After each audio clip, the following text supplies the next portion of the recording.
Mulheres que correm com os lobos. Capítulo 2. Perseguição ao intruso. O começo da iniciação. O Barba Azul.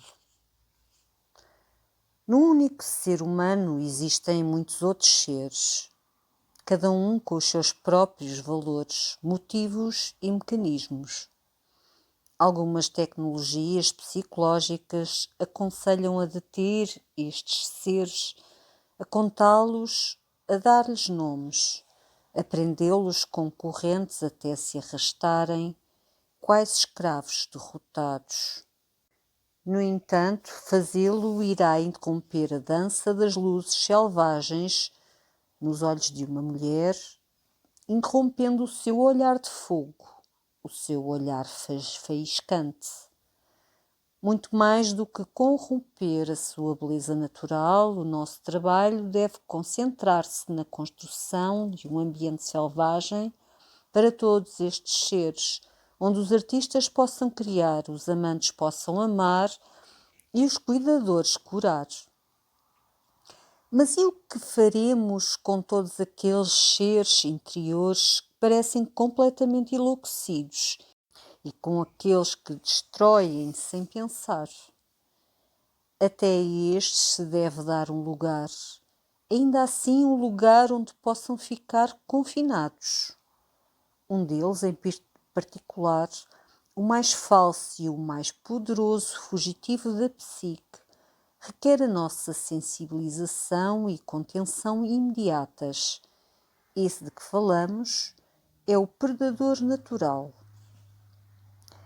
Embora a causa de muito sofrimento humano possa ser explicada por um estímulo negligente, no interior da psique há sempre, também, naturalmente, um aspecto contra a natura inato, uma força contrária à natureza. O aspecto contra a natura opõe-se ao aspecto positivo, opõe-se ao desenvolvimento, à harmonia e ao selvagem.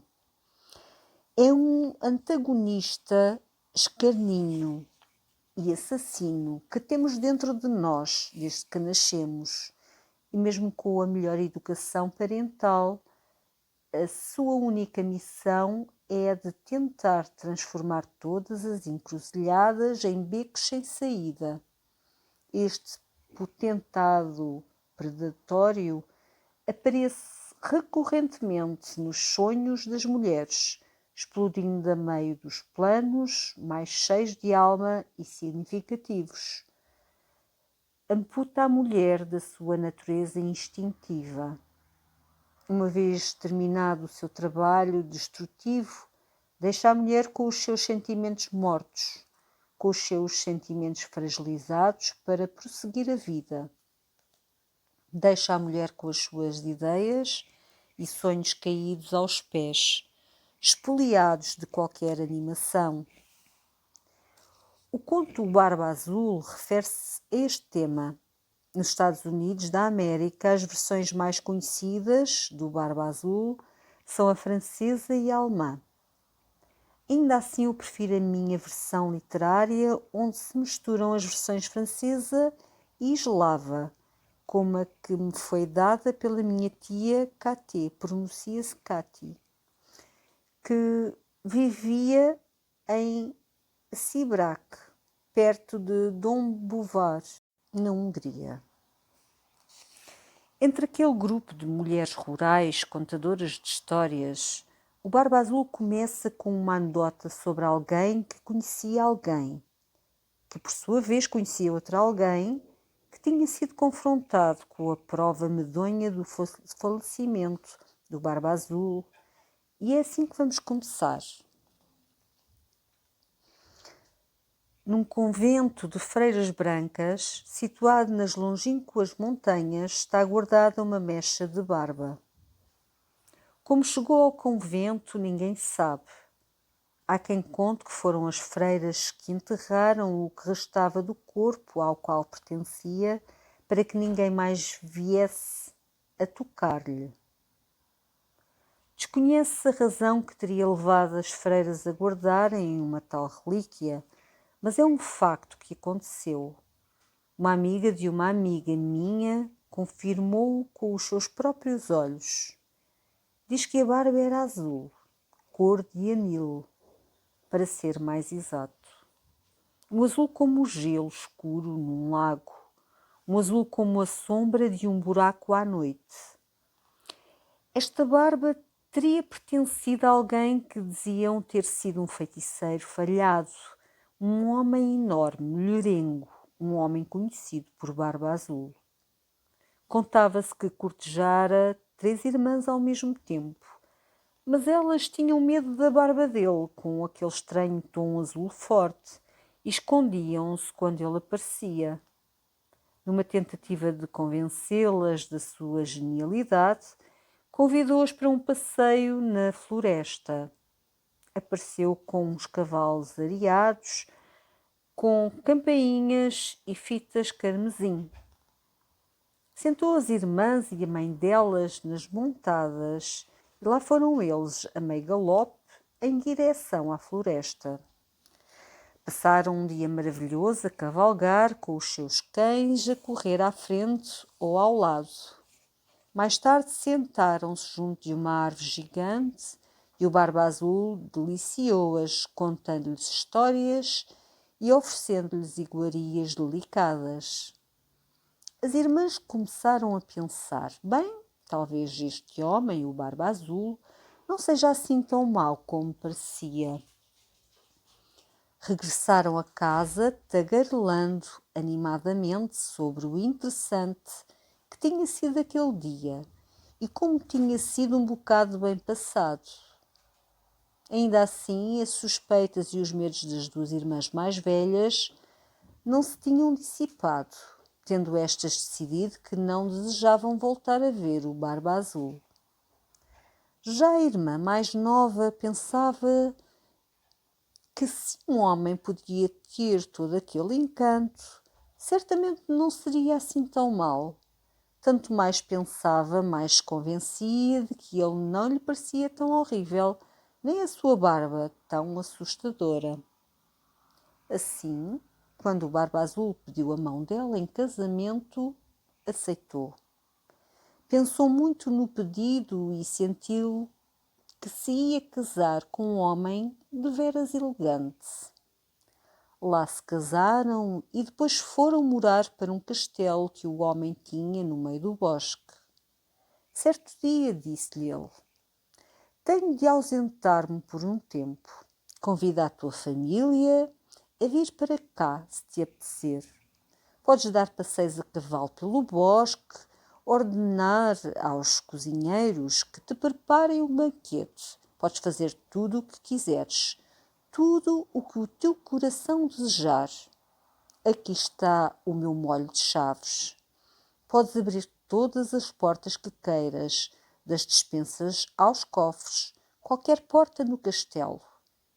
Mas esta chave pequenina, esta trabalhada em relevo na cabeça, não podes usá-la. Sim, farei como me pedes, replicou a esposa. Parece-me tudo muito bem. Vai, meu marido querido, não te preocupes e volta depressa. E assim foi que ele partiu e ela ficou. As irmãs vieram visitá-la e, como qualquer alma terrena, ficaram muito curiosas com as instruções que o amo e senhor teria dado à sua esposa para se cumprirem enquanto ele estivesse fora. A jovem esposa contou-lhes alegremente. Ele disse que podíamos fazer tudo o que desejássemos e entrar em qualquer sala que desejássemos, exceto uma. Mas não sei qual é, só tenho a chave e não sei a que porta pertence. As irmãs decidiram então fazer um jogo para descobrir a que porta correspondia à chave. O castelo tinha 3 pisos, com 100 portas em cada ala, e como havia inúmeras chaves no chaveiro, foram de porta em porta, passando momentos divertidíssimos, abrindo porta atrás de porta. Atrás de uma porta encontraram as despensas da cozinha, atrás de outra os cofres de dinheiro.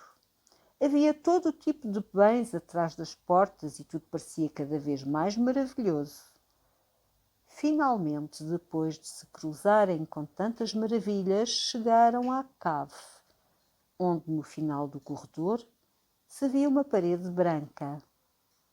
Questionaram sobre a última chave, a que tinha o pequeno trabalho em relevo na cabeça. Talvez esta chave não encaixe em sítio nenhum, comentaram entre si. Mal acabaram de pronunciar estas palavras, ouviu-se um som estranho. Espreitaram na esquina e eis que, de repente, viram uma pequenina porta que acabara de se fechar. Quando tentaram abri-la, viram que estava firmemente trancada. Manas, tragam a chave. Esta é com certeza a porta que corresponde a essa misteriosa chave, gritou uma delas. Sem pensar, segunda vez, uma das irmãs meteu a chave na fechadura e girou-a. A fechadura deu de si, a porta abriu, mas estava tão escuro lá dentro que não conseguiam ver nada. Manas, tragam uma vela! Acenderam então uma vela, adentrando o espaço, e todas as mulheres gritaram, porque na sala havia uma poça de sangue, ossos enegrecidos, de cadáveres espalhados por todo o lado e nos cantos um amontoado de caveiras, como se fossem pirâmides de maçãs. Elas voltaram a trancar a porta, arrancaram a chave da fechadura e encostaram-se umas às outras, arquejando com o peito a arfar. Meu Deus, murmuravam. A esposa olhou para a chave e viu que estava manchada de sangue. Horrorizada, pegou na ponta da saia do vestido para a limpar, mas o sangue não saía. Oh, não! Gritou. Cada uma das irmãs pegou na chave e repetiu o mesmo procedimento, mas o sangue não saía. A mulher escondeu a pequena chave no bolso e correu para a cozinha. Mal lá chegou, viu que o vestido branco que usava estava manchado do bolso até à bainha, porque a chave parecia que chorava pequenas gotas de sangue vermelho escuro. Depressa! Dê-me um pouco de crina de cavalo, ordenou à cozinheira. Esfregou a chave, mas esta não parava de sangrar. Da pequena chave brotavam gotas através de gotas de sangue do mais vermelho que há. Ela levou a chave para a rua, cobriu-a com cinzas da lareira, pressionando-as contra ela e esfregou um pouco mais. Segurou-a e pô-la a secar ao lume. Cobriu-a com uma teia de aranha para estancar o fluxo, mas nada parecia poder impedir aquele sangramento. Oh, que vou fazer agora? Gritou. Já sei, vou deitá-la fora. Ou vou escondê-la no guarda-roupa. Fecharei a porta. Isto é um pesadelo. Tudo se vai resolver. Foi isso que fez. O marido chegou a casa na manhã seguinte e mal entrou no castelo, pôs-se a chamar pela mulher. Então, como correram as coisas na minha ausência? Correu tudo bem, meu senhor? E como estão as minhas despensas? Resmungou. Muito bem, meu senhor. E os meus cofres? Rosnou. Os cofres também estão muito bem, meu senhor. Então está tudo bem, minha esposa? Sim, está tudo muito bem. Bem, murmurou. Sendo assim, devolve-me as minhas chaves. Bastou-lhe olhar de relance para ver que faltava uma chave. Está a chave mais pequena? Eu perdia. Sim, perdia. Andava lá fora a cavalo, o chaveiro caiu no chão e eu devo ter perdido a chave. Que fizeste tu com ela, mulher? Eu não me lembro. Não me mintas. diz-me o que fizeste com aquela chave. O marido pôs a mão na face dela, como quem vai acariciá-la, mas ao invés puxou-a pelos cabelos. Ó esposa infiel, rosnou, atirando-a para o chão. Estiveste naquele quarto, confessa. Ele abriu o guarda-roupa dela e a pequena chave, que estava na prateleira de cima, tinha pingado sangue sobre todas as belas sedas dos vestidos ali pendurados. Agora é a minha vez, senhora minha, gritou, arrastando-a pelo corredor em direção à cave, até se encontrarem em frente à terrível porta. Bastou ao Barba Azul olhar para a porta com os seus olhos ferozes para esta se abrir. Era ali que estavam os esqueletos de todas as suas esposas anteriores. Agora, gritou, mas ela agarrou-se à ombreira da porta sem alargar. Suplicou então pela sua vida. Por favor, deixa-me recompor e preparar-me para a minha morte. Basta-me um quarto de hora antes de me tirares a vida, para que eu possa reconciliar-me com Deus. Muito bem, grunhiu o esposo. Terás um quarto de hora, mas prepara-te. A mulher correu escadas acima em direção ao quarto, pedindo às irmãs que subissem para a muralha do castelo. Ajoelhou-se para rezar, mas em vez disso gritou pelas irmãs. Irmãs, estão a ver os nossos irmãos a chegar? Não vemos nada nas vastas planícies. A cada momento que passava, voltava a perguntar. Irmãs, estão a ver os nossos irmãos a chegar? Vemos lá longe um remoinho, quem sabe um furacão. Entretanto, o Barba Azul gritava para que a mulher viesse para a cave para ser decapitada. Irmãs, perguntou mais uma vez, estão a ver os nossos irmãos a chegar? O Barba Azul voltou a gritar, chamando a mulher e começando a subir as escadas de pedra. Sim, estamos a vê-los, responderam então as irmãs. Os nossos irmãos chegaram, acabaram de entrar no castelo. O Barba Azul avançou o corredor fora em direção ao quarto da sua mulher. Venho buscar-te, berrou ele. As suas pisadas eram tão fortes que as pedras do corredor soltaram-se e espalharam a terra do reboco pelo piso. No momento em que o Barba Azul entrava no quarto com as mãos esticadas para a agarrar, os irmãos dela galopavam pelo caminho que dava entrada ao castelo, irrompendo no quarto. Empurraram então o Barba Azul contra a balaustrada. Naquele momento, com as suas espadas já desembainhadas, avançaram contra ele, golpeando, cortando, flagelando, espancando até o derrubarem, matando-o finalmente, deixando o seu sangue e a sua carne à mercê das aves de rapina. O predador natural da psique. Desenvolver uma relação com a natureza selvagem é elemento essencial na individualização das mulheres.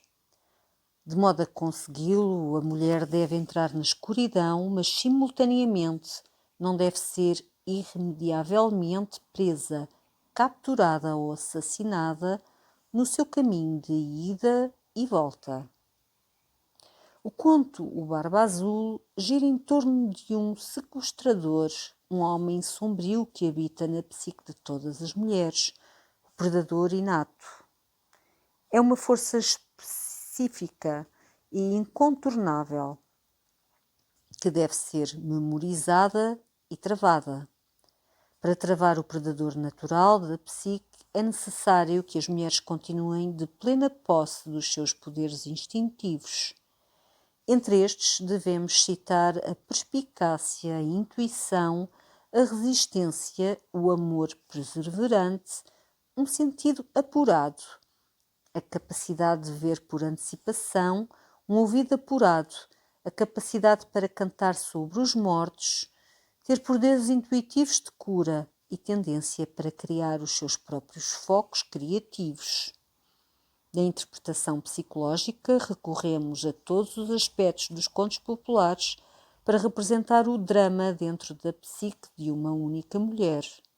O Barba Azul representa um complexo de isolamento profundo que espreita à beira da vida de todas as mulheres, observando, esperando uma oportunidade para medir forças. Embora se possa fazer representar similarmente ou de modo diferente na psique dos homens, é um inimigo antigo e contemporâneo de ambos os géneros. É difícil compreender na sua totalidade a força do Barba Azul, pois é algo inato, ou seja, intrínseco a todos os seres humanos desde que nascem e, assim sendo, carece de origem consciente. Acredito, no entanto, que nos é dada uma pista de como a sua natureza se desenvolveu no pré-consciente dos humanos, já que na história o Barba Azul é chamado de feiticeiro falhado. Tendo em conta essa ocupação, ele relaciona-se com outras personagens de outros contos populares que também retratam o predador maléfico da psique como um feiticeiro ou mágico de aspecto aparentemente normal, mas incomensuravelmente destrutivo. Usando esta descrição como fragmento arquetípico, podemos compará-la com aquilo que sabemos sobre magia falhada ou poder espiritual fracassado na história dos mitos. O grego Ícaro voou muito perto do Sol e as suas asas de cera derreteram, catapultando-o para a Terra. Na lenda da tribo indígena dos Zuni, o rapaz e a águia. Fala-se de um rapaz que se teria convertido em membro do reino das águias, não fosse imaginar que podia desafiar as leis da morte. Ao elevar-se nos céus, um manto de águia emprestado que o cobria rasgou-se e ele precipitou-se para um espaço de perdição. Segundo o mito cristão, Lúcifer quis igualar-se a Javé, Deus, e acabou por ser transportado ao inferno. No folclore, há muitos aprendizes de feiticeiros que se atreveram insensatamente a desafiar os limites das suas capacidades, indo contra as leis da natureza. Foram castigados com estragos e cataclismos. Ao examinarmos estes leitmotivs, verificamos que os predadores aí retratados demonstram um desejo de superioridade e poder sobre os outros. Denotam uma espécie de inflação psicológica pela qual desejam ser superiores, maiores ou iguais ao inefável, que tradicionalmente distribui e controla as forças da natureza, nomeadamente os sistemas da vida e morte e as leis da natureza humana e assim por diante. Na mitologia e nos contos populares verificamos que a consequência de um ser quebrar, adulterar ou alterar o modo de operação do inefável é ser castigado, quer suportando uma diminuição da capacidade no mundo do mistério e da magia, tal como acontece com os aprendizes a quem não é mais permitido praticar, quer sendo sujeito a um exílio solitário, longe da terra dos deuses, ou uma perda similar de graças e poder, através da manifestação de incapacidades várias ou mesmo a morte. Se conseguirmos compreender o Barba Azul como representante interno de todo este mito de um tal proscrito, então também seremos capazes de compreender a profunda e inexplicável solidão que por vezes se abate sobre ele, sobre nós, devido ao facto de ele experimentar um exílio permanente da redenção. O problema levantado no conto da Barba Azul consiste no facto de este, em vez de capacitar a luz das jovens forças femininas da psique, estar cheio de ódio e desejo de eliminar as luzes da psique. Num ambiente de formação tão maligna, não é difícil imaginar que alguém que um dia tenha desejado superar a luz tenha sido encurralado e caído em desgraça devido a esse facto. Podemos entender então qual a razão que levou o exilado a fazer uma perseguição implacável à luz dos outros. Podemos admitir que todas as suas esperanças se concentrem agora na possibilidade de se apoderar de um número suficiente de almas de modo a criar um feixe de luz que lhe permita finalmente anular as suas trevas e dissipar a sua solidão. Nesse sentido, temos no princípio da história um ser desafiador não redimido. No entanto, esse facto é uma das verdades cruciais que a irmã mais nova do conto deve reconhecer, que todas as mulheres devem reconhecer, que tanto dentro como fora existe uma força que atuará contrariamente aos instintos do eu natural e que essa força maligna é o que é.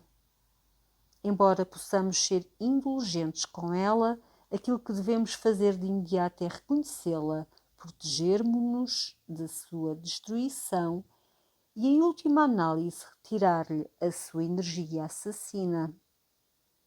Todas as criaturas devem ter consciência de que existem predadores. Sem este